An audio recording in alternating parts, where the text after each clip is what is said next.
All right, what is up, everybody? Welcome into today's edition of In the Game. I am your host, Hustle, and as always, we will be diving into the crypto gaming and NFT gaming landscape today, as I will be joined by the VP of Sales of Splinterlands, Jon Monahan. I think that's how we pronounce it, just to make sure we get it right there. But we'll be joined by Jon, the VP of Sales from Splinterlands. We're going to go over all things Splinterlands ecosystem and really dive into everything that they have upcoming. They have some exciting launches, as well as some major IP collaborations and games in the music and the sports industry, which I think a lot of people are going to be really excited about when they hear more about it. So we're going to dive into that and the impressive player base that they have built in the Splinterlands ecosystem. So without further ado, let's get in the game.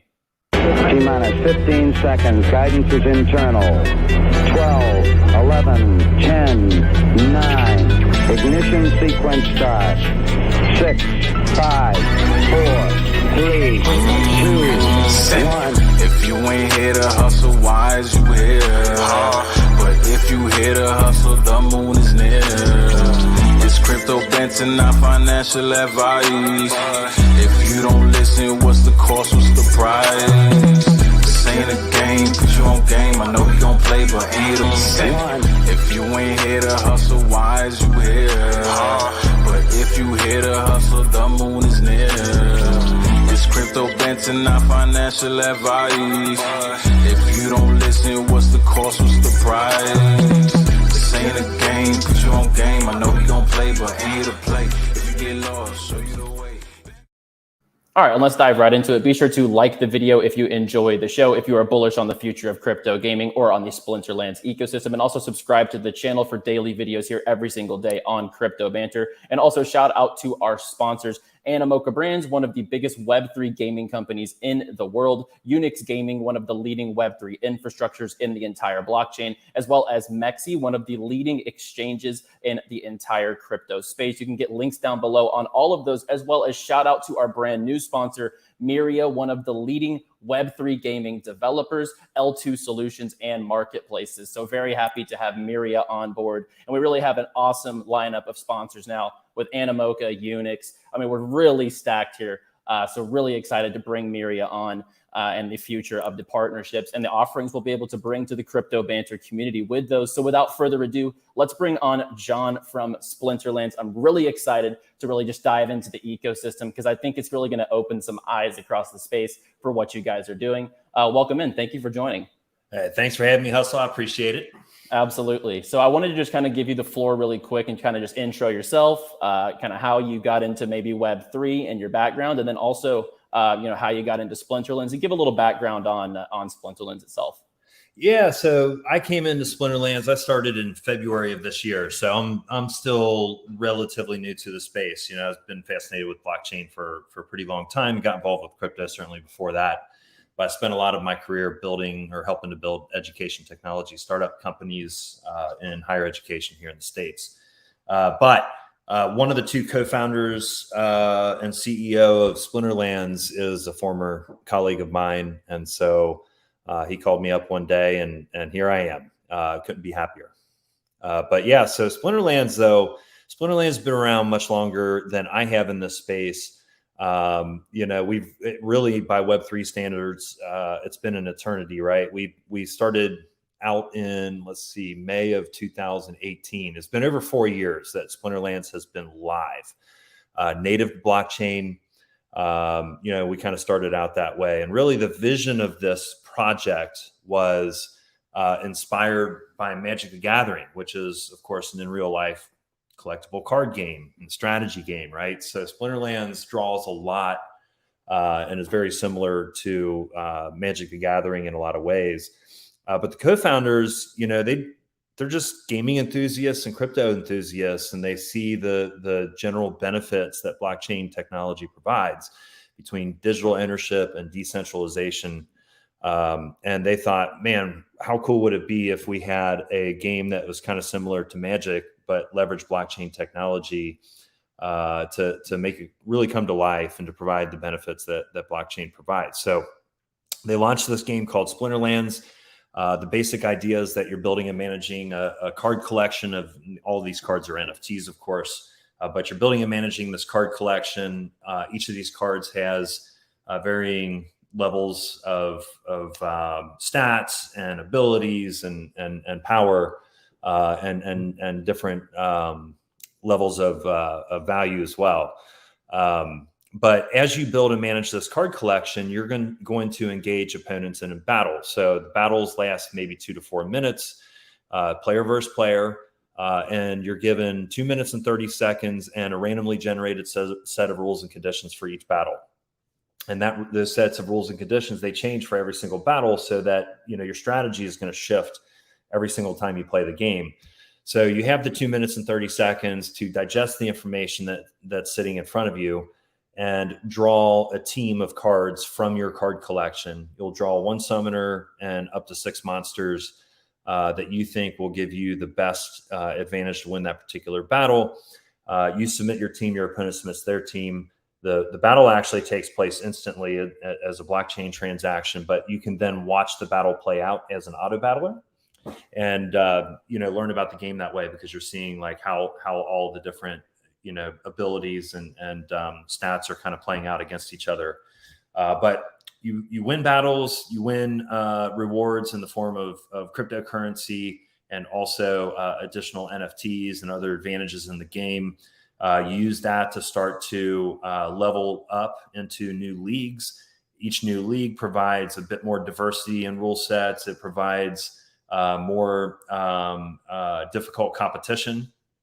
And also bigger, increasingly large shares of rewards as well. So as far as like the economy around the game, all the incentives are in place to, number one, continue to build on your card collection. And number two, continue to win to try to advance to the higher leagues where it's going to be more lucrative. It's going to be more diverse. It's going to be more fun. So that's kind of the basics of it. And over the course of 4+ years, we've really built a community brick by brick. We existed before the term play to earn was really a thing. And we were doing play to earn before it was really a thing, but we really don't see this as a yield farm so much as we see this as a really fun game. Like our ethos is very much to focus on building entertainment value. Our promise to our community is that we're going to keep the game fresh. We're going to keep it interesting. We're going to make it really fun. And as long as we deliver on that value, community tends to stick around. They tend to get more enthusiastic. They tend to continue to add pump value into the game themselves alongside us. And that's what makes the economy itself quite valuable as well for all of the participants inside. And so, at this point we have over 2 million active wallets. We're usually about 250,000+ daily active users, which is the largest decentralized application on DApp Radar. We do this through not just the economy and fun game, but through community building as well. The community is extremely strong. We engage them on a weekly basis with live town halls that are kind of, really well produced. And we'll put, multiple members of the leadership team up on stage and have them actually talking with the community, talking about current events and exciting things that are happening. And, what does the roadmap look like? What do we expect to be delivered in the next couple of releases? Maybe we'll release some new lore on town halls. We'll creative team will show some eye candy, like new characters that might be coming out in the next edition, those types of things. Right. And so we make it really fun, and that all leads us up to, our first live event that we're putting on for our community, which is actually taking place here on October 8th and 9th, at the HyperX Esports Arena in Las Vegas. We're calling that Splinterfest. So very excited about that as well. Doing that for the first time. So that's Splinterlands, and that's kind of how we ended up, where we are today. That's fantastic. Like everything you laid out, I just love the vision, right? Everything that you guys are doing from top to bottom. And when you look at like the health of the game and the economy, it's really interesting how you guys have been able, and just, it's really awesome, intriguing. It's like a case study in itself, like how to, build such a loyal community player base. And I think, TCGs, trading card games, are a very, good way to get into the blockchain, make it very simple, ownership of your assets, etc. So I really love top to bottom, everything you guys are doing within that realm, and kind of explain like how you, I know you were new to the project, but you've been around the project enough to hear like what is like the sentiment like with the team? Like how was that vision formed? Because the game initially came out, was it 2018? 2018, yeah. 2018. So like how did that vision form to come into Web3 gaming early on? I'm sure you've heard a little bit about that, at least within the team. Like what was that initial thought process of like, this could be something in the future? And now here we are 4 years later, which like you said is ages in this space. Like, how did that vision kind of form within the team? Yeah, it really is pretty simple. Co-founders were blockchain enthusiasts, crypto enthusiasts. They were also gaming enthusiasts. And they were like, hey, wouldn't it be cool if, right? Like we've all had those conversations, like, amongst friends and everything else.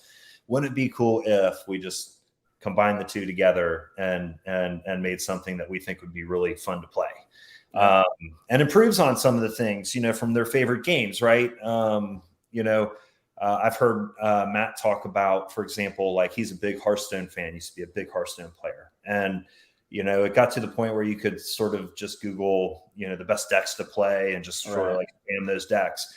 And so like one of the differences in Splinterlands to keep that sort of thing from happening is like the short battles where the rule sets change with every single battle. And so the team of monsters that you're going to put on the field for this particular battle under this set of rules is going to be very different than the team you're going to put on the field for the next battle, for the next set of rules. But so it forces you to really understand or really know your card collection intimately, stats and abilities of where your cards are, and really be able to think strategically in order to win.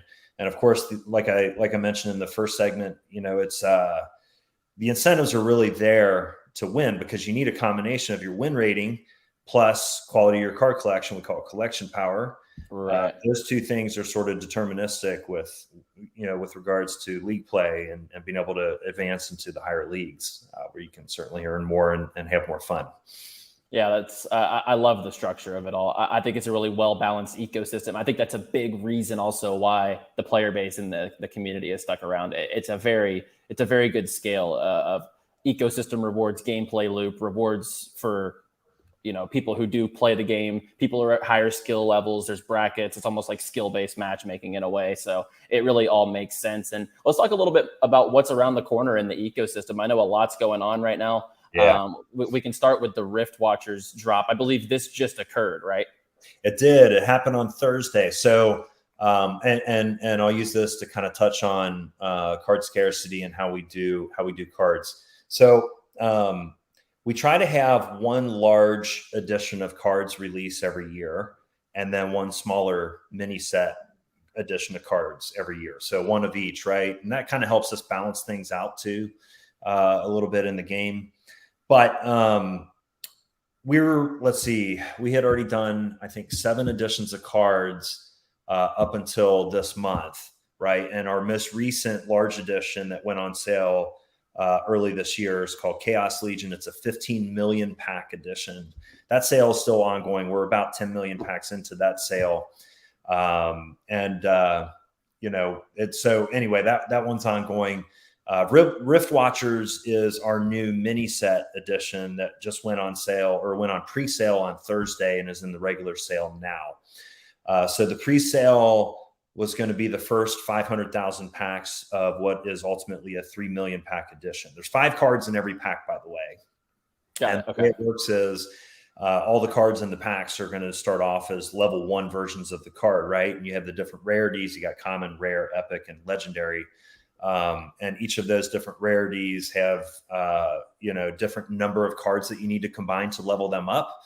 And this is how we do scarcity as well. So in order to level the cards up, you need to have multiple copies of the level 1 to combine together, and you end up burning, all the extraneous cards. You're left with the one leveled up card at the end. So there's like this heavy deflation mechanic kind of built into the economy that way, which helps to drive the card value. So for example, like to create one level 10 top level card, common card from a Chaos Legion edition, it takes 400 copies of the level 1. So you're burning 399 copies of the card from supply in order to create level 10. So anyway, the RiftWatchers edition mini set just went on pre-sale on Thursday. Again, 500 packs or 500,000 packs in the pre-sale part of the sale out of 3 million total. And those 500,000 packs sold out in, I think, 100 seconds. Wow. So it just, that's so impressive. flew off the shelf. And we also used it as an additional layer of utility for our governance token, SPS, Splinter Shards. Yeah. So you had to pay for RiftWatchers packs using SPS, $5 of SPS plus vouchers, which vouchers are a reward token that we issue for staking SPS and owning SPS validator nodes. But anyway, that kind of keeps the advantage amongst the existing community. We always want to give the advantage to the existing community by using vouchers, but the fact that you have to pay for it in SPS gives SPS additional utility, helps drive SPS up. So we saw a little bit of a price pump, which is awesome. But then we took the SPS that was paid, and that is not revenue for the company. That is actually fully going, all of that SPS is going to the DAO treasury, for those that are basically kind of becoming owners of the game itself. So, and that's why the community loves the game. That's exactly the type of stuff why a community buys in. And there's nothing like this in Web2. I just love the unique offerings that the industry provides, and then what you guys are providing for the community, because a lot of projects, they will just utilize any given sale to more money, and not for the right reasons. Right. Just to say the least. We need revenue, right? So like we have products that we sell for revenue. Chaos Legion packs are, that's revenue bearing. But it's really important to us. You had the tournament prizes, for example, up on the screen before. Those are that's money that came from revenue that we then pump back into the ecosystem, but also to pay the employees to keep improving the products and keep the lights on and all those sorts of things, right? Like this isn't meant to be like a high profit margin enterprise necessarily. This is really meant to be, how do we onboard the masses from Web2 into Web3? How do we shine? How do we put our best foot forward, our best Web3 foot forward, and make this space as attractive as possible? And we want to be part of that solution. We want to help drive this through the lens of gaming.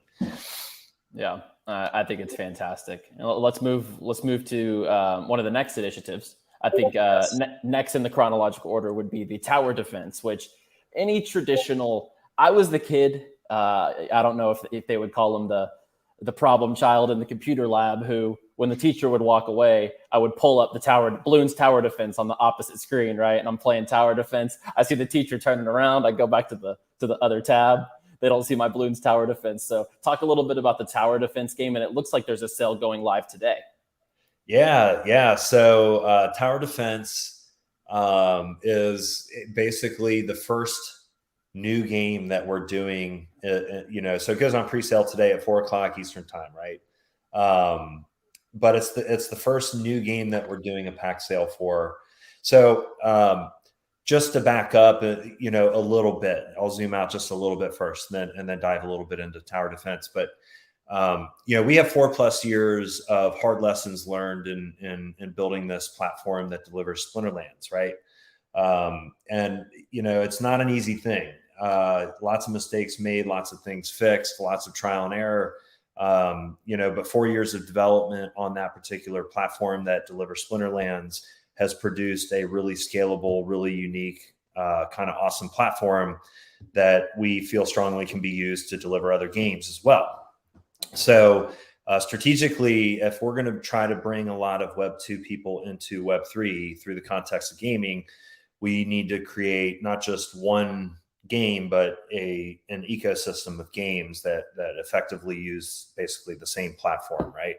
So this will be the first pre-sale of a new game. That's kind of like that's the importance of this particular game and pre-sale that's happening today at 4:00. So tower defense will make I think it's 250,000 packs available in pre-sale.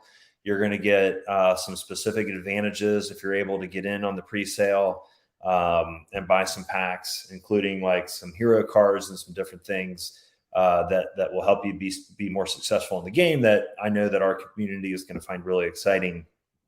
And then it will launch immediately into the general sale. And we'll see what we can do to get those cards going. Then by the end of this year, we're looking to have a closed beta of the game itself launched, and launch the full beta publicly early in 2023. So that's currently the plan for Splinterlands Tower Defense. But we'll have some crossover utility as well. So we have Splinter Shards SPS, which is the governance token for Splinterlands, will also be the reward token inside of Tower Defense. And then we also have our own stable coin that we've created called Dark Energy Crystals that you can use to pay for card rentals and buying cards for other players in Splinterlands, and also use them to buy card packs in Splinterlands. Yeah. Just the same, you'll be able to use those to buy card packs and other things in Tower Defense as well. And the way we make it a stable coin is basically by just pegging it to the value of card packs. So if a card pack costs $4, like they do for Chaos Legion, you can use $4 of credits, which is basically fiat on ramp, or you can pay 4,000 Dark Energy Crystals. If the value of Dark Energy Crystals falls below $1 per 1,000 DEC, you have an arbitrage opportunity there. So that's how we peg the value. So it's like, we think, the first product-backed stablecoin out there, which is pretty cool. But we'll make that usable in the Tower Defense game as well, just like we do in Splinterlands. So we'll get some of that crossover utility. Fantastic. Yeah, I was about to ask. Not an algorithmic stablecoin now, is it? No. Not to butt jokes, but I had to say it. And then let's move on. I think this is super exciting as well. With this is something that's been talked about this week on Twitter. You guys announced this, the first ever generative NFT called RuniCore, which is a legendary card with 6 different 100% unique attributes. I believe this is a few weeks around the corner, correct? Yeah. So just going back to like our strategy, how do we grow the user base, grow the ecosystem as much as possible? We realize that building the game on the Hive blockchain, which a lot of people frankly haven't heard of, it's got a fascinating story to it, and it's really ideal for gaming. We couldn't do our game on a blockchain like Ethereum, by the way, or with gas fees. It just wouldn't be possible. We've had over 3 billion battles fought in Splinterlands, and that's just, each one is a blockchain transaction. I think that's more than Ethereum has done in total ever. So, unsustainable. That said, Ethereum, of course, holds a very, very important position in Web3 in general. And so there's a lot of NFT communities and a lot of general crypto communities that are kind of built around Ethereum. So we want to create we want to extend a hand out to those communities and find a way to engage them and bring them in. So RUNI will be our first time creating a generative ETH NFT. We are also bridging that NFT into the game so you can use it as a playable card. And how we're doing that is really outlined well in this particular article. But the basic idea is that those stats and abilities that you see on that card and that picture there are consistent across all of the RUNI NFTs. So each one will have those same statistics and abilities and levels, or actually the levels, it's going to start off as a fully leveled up card. But the artwork on it is going to be unique, one of one. So everybody will have their own combination. There's 10 different levels of combinations. I want to say hundreds of thousands of different possibilities for combinations at each one of those levels. Wow. So it's using the, if you're familiar with the CryptoMonks NFTs, it's using that same technology. Okay. But yeah, you'll be able to trade these things on OpenSea. You'll be able to bring them over to Hive and put them in your Splinterlands account and use them as cards, as characters in game. Everywhere the card, your RUNI, appears, that art that is unique to your RUNI is going to be visible with it. So that makes it kind of awesome. You can use it as your PFP in Splinterlands as well. And it just has a really kind of personalized feel, gives a really personalized feel to your Splinterlands experience. Yeah. So it becomes a way for us to really connect with a lot of other Web3 communities. And so that's what makes this thing so exciting. So we'll have a whitelist opportunity launch on Thursday of this week. We'll basically sell 2,000 whitelist spots for vouchers. Remember, I mentioned vouchers earlier. It's a reward token for the Splinterlands community that you get for staking SPS or owning SPS validator nodes. You can also go buy them on there's a decentralized exchange called Tribal Dex, where you can go buy vouchers, a couple other places too. But you can buy with vouchers basically a whitelist spot, and then that also gives you a discount when Mint rolls around. Mint is going to take place later in October. Will be Mint Day, but we're only going to have 6,500 of these things rolling around out there in the ecosystem. So we'll have the 2,000 whitelist spots we're making available to the community. We have some whitelist spots that we're using for promotional purposes, including 20 that we'll give away here today for those watching the show and participating in this AMA. So it's a really cool project and something that we're extremely excited about. Yeah, and we'll drop details on that giveaway here in just a moment when we wrap up the show. But I think this is super cool. That gives both a breakaway to a different community, like you said. I know y'all do a lot of in-house marketplace transactions, and it's not a lot of OpenSea focus. As you said, the game wouldn't really be the same on Ethereum, and I completely understand like what you mean when you say that. Sure. So I think it's fantastic to break into that market, and it's really cool if they're all one of ones. That's going to be really cool for people to be able to get involved in. And then let's talk about some really major IP partnerships that, I don't know, for me snuck under the radar whenever they were released, but maybe it was just market, maybe it was something going on, who knows. But whenever we spoke about this was blowing my mind because I'm a huge sports fan personally. And, you see the MLS Players Association. So this is not like, this is official for those out there, when you're dealing with the Players Association, that's the official IP rights and name rights for the players, etc. So talk a little bit about the upcoming Genesis League Soccer, which is going to really focus on Major League Soccer, if I'm not mistaken. Oh man, as a big sports fan myself, I have to be honest, I'm probably most excited about what we're doing here. So the first game that we're going to launch, this is actually going to be an ecosystem of sports games called Genesis League Sports. And so you'll have Genesis League Sports as the umbrella, and you'll have these different installments, and we'll be making more announcements coming up about some of these other GLS games that we're going to do. The first installment will be Genesis League Soccer with Major League Soccer Players Association cards, right? And so this will still use the same tech stack as Splinterlands, but of course, completely different game mechanics. Well, not completely different, but different game mechanics and of course, very different art and that sort of thing. Right. But it's going to use the real players from Major League Soccer, and we'll have the stats and abilities for those players.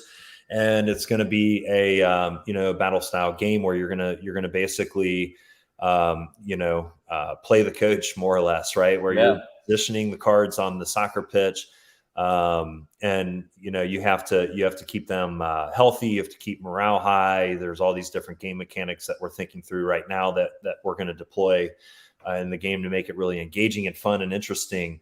But yeah, the IP side of this is really cool and really important because, again, back to this idea that, hey, we want to onboard Web2 into Web3 and hit that early majority, right? Right. When you align with something like Major League Soccer Players Association, there's tens of millions of MLS fans out there. Probably some percentage of them are into Web3 already, but probably the majority aren't. And so we want this to become a very seamless, frictionless experience, right, where they can just extend their fandom into playing a game like this, and hopefully get them to understand, like, hey, just like in real life, if you buy a pack of trading cards for your favorite MLS players, you can own those cards, digitally as well, and basically use them to play this game. And they'll have value to them just like your real life cards as well. So very, very excited about that. There's going to be some really interesting and unique aspects. There's not a lot that I can say publicly quite yet, but the gameplay is like all these matches, they all have to be played in a stadium. Well, the stadium is going to be an NFT as well, right? Awesome. So, we'll be thinking through what that looks like, but there's going to be some really interesting and unique advantages to stadium ownership. different levels of stadium ownership and those types of things that I think are going to be really cool. Yeah. But yeah, this is, again, the first installment in what we expect to be a series of different announcements. There's a couple that we have in queue already.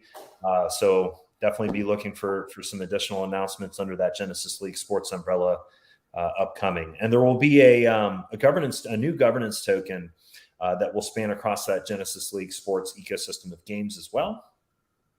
So there will be more information coming out about that.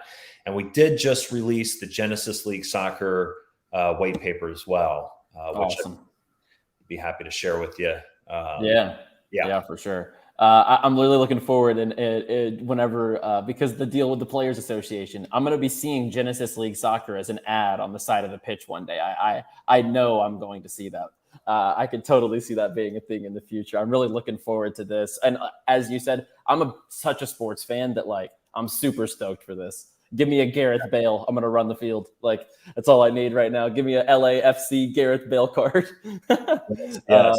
But that'll be cool. I'm really looking forward to that. And then we have the Warner Music Group partnering up with Splinterlands, collaborating for play to earn games. So talk a little bit about this, and then we'll talk about the giveaway, and we'll wrap it up. Yeah, absolutely. So we announced this one way back in February, but it's probably not going to launch until 2023. The big idea here is to make just a fun, lightweight game. This is not going to be like the heavy strategy game that you'll find with something like Splinterlands or Genesis League Soccer necessarily, but probably something that's going to be very easy to onboard into, and just a fun game to play with some of your favorite musicians, right? Warner Music Group is like one of the big three music studios out there. Certainly a big recognizable brand. Really fits with our strategy of trying to just get alongside some of these Web2 friendly or mass market friendly type brands, and absolutely, and go in a different direction. So yeah, it's this one should be a lot of fun as well. Really looking forward to more details to come on this as well. Yeah, super stoked for everything you guys have going on. I mean, the IP for all the drops, everything, the health of the ecosystem, the player base, it really is an applause, and the whole turmoil that the industry's gone through, right? To still be not only standing after the first Gen 1 cycle of games have kind of weeded out almost. And now we're looking at, the strength is coming out on the other side, and then looking what you guys have on the horizon. I'm really excited for everything you guys have going on. And let's talk about the giveaway. So we are going to run a little bit of a giveaway. If you want to talk a little more about that and where they can find that link in the description. Yeah. So the RUNI whitelist spots, this is the generative ETH NFT project that we're calling RUNI. We're going to give away 20 whitelist spots to the audience here. So I believe you're going to share. So Hustle will share a Google form that we put together. It's a very simple form. It's through your preferred name in there, like your preferred contact, whether it's Telegram, Discord handle, whatever you prefer. And then your ETH wallet address that you would want the whitelist spot sent to if you win. And what we'll do is we'll randomly draw 20 names from that resulting list. And I think you said that you're going to close you'll close the survey. We'll do a cutoff at a certain point, maybe in a couple hours or something. But yeah, certainly jump on that, and should only take all of 10 seconds, 20 seconds for you to plug your name in and your wallet address, and hopefully we got some happy lucky winners that can be around here for the mint day. I'm sure that the community is going to love it. The community loves being able to kind of get involved whenever they hear so much going on. It's going to be awesome. So 20 spots down in the description. And then anything you want to leave off with before we sign off, just things you're looking forward to, or just any last thoughts. Yeah, I don't think I'm alone in this sentiment, but of course we've been in a bear market and some rough market conditions for Web3 here over the last several months. I'd like to point out, we've been around for 4 years now. This isn't the first bear market we've been through. We were actually born in a bear market, right? We are not necessarily we're not just a crypto company. We're here to produce fun games. We're here to actually produce a product that people can have fun with and enjoy, independent of market conditions, right? Do market conditions help? Is that a big part of this? Yes. But we are here to drive entertainment value, and since we are here to drive entertainment value, and that's the focus, we tend to survive through these things. Our community tends to stick around, and we invite everybody here to come join us because it really is a fun spot. Splinterlands, start out there. There's another link that Hustle's going to share with you, I believe. It's just going to be like a short slide deck that kind of recaps some of the things, some of the important pieces of these projects that we talked about, with a link to learn more for each. But there's also a slide in there that gives you some very simple instructions, links you out to some very simple instructions to go set up your Splinterlands account. I'll share some spellbook codes. They're $10 codes. Instead of paying the $10 to set up your spellbook, which sets up your wallet in Splinterlands. Happy to share those with anybody that wants them. Create your account and jump on in. From there, there's a million ways to learn more about Splinterlands. We're on Twitch, we're on YouTube, we got Splinterlands TV, we have a really thriving Discord server that should be quite easy to find. So feel free to come out and find us, and my contact information will be there as well on that deck. So feel free to reach out. Happy to help. Amazing, John. I really appreciate it. And once again, you're showing love to our community, and that's just indicative of what you guys have built on your side. And like you said, games should be market proof, and what you guys doing is clearly indicative of being market proof. So once again, thank you for taking the time. I know everyone's super busy in these times, and you'll have so much going on. So I really appreciate the time. And guys, if you enjoyed the video, if you're bullish on everything coming in the Splinterlands ecosystem with every partnership and drop on the way, as well as just evolutions inside the ecosystem, be sure to like the video, subscribe, follow Splinterlands on all social media as well.